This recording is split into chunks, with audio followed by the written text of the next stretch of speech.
Bloom's taxonomy has three domains: the affective domain, psychomotor domain, and cognitive domain. The affective domain involves our feelings, emotions, and attitudes. The domain is categorized into 5 subdomains and is acquired through a hierarchy. The first one is receiving phenomena. The second is responding to phenomena. The third is valuing. Fourth is organization. And 5 is characterization. The psychomotor domain is specific to physical movement, coordination, and use of the motor skill areas. Physical action not only supports cognitive growth and learning, but it also furthers knowledge and skills. This domain is also a hierarchy and goes in the order of 1. Imitation, 2. Manipulation, 3. Precision, 4. Articulation, and 5. Naturalization. Cognitive domain is the knowledge and development of intellectual skills in students, which is when students recognize specific concepts, facts, or patterns in their learning. There are 6 categories in the cognitive process, which are remembering, understanding, applying, analyzing, evaluating, and creating. The categories are thought of as different levels of difficulty, starting with remembering as the least difficult and creating as the most difficult. We are going to go in more depth about each of the 6 categories in the cognitive domain. In 2001, Bloom's taxonomy was revised. Through this revision, the levels were changed from nouns into a verb form. Another revision that was made was, instead of using the word synthesis, it was changed to the word create.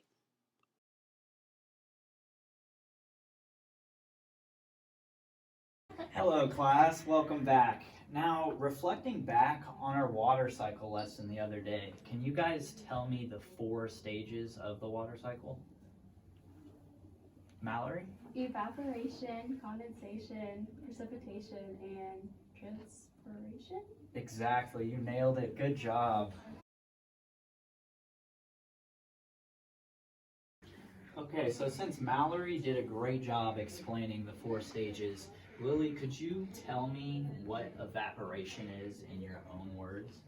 It's pretty much like when the sun heats up the water, the water turns into gas and rises into the clouds. Exactly, I couldn't have said it better myself. Okay, class, now you see we have the stages of the water cycle up here on the board. Now what I want you guys to do is choose one of the stages and fill it in on the diagram. So Kinsey, do you mind doing that for me? Sure.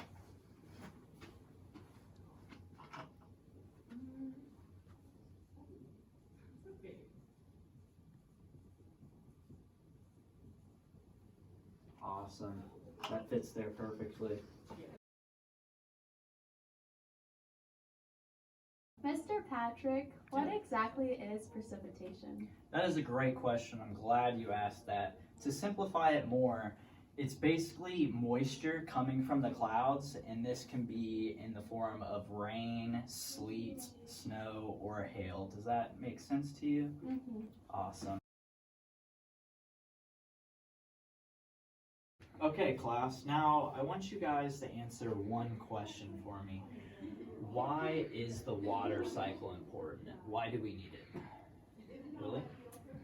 Because everything on the planet needs water in order to survive.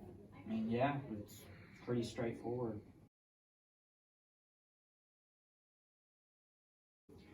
All right, class, you guys did a great job over this lesson. And so now that you guys fully understand the water cycle, I want you all to create your own diagram.